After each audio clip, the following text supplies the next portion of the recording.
Sen birodar musulmonsan, dindorsan. Bu yerda bitta savol bor. Sen dindor sifatida nimani xohlayapsan? Bu juda ham muhim savol. Kimdir din orqali dunyo matohiga yetishlikni xohlaydi.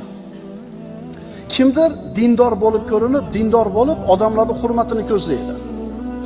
Kimdir ana shu diniy ilm o'rgatiladigan majlisga keladi, daromadini ko'paytirish uchun, daviraga kirish uchun, u falon domlani shagirdi degan nom uchun soqol qo'yadi, namoz o'qiydi, odamlar nasiya tovarni osonroq berishi uchun.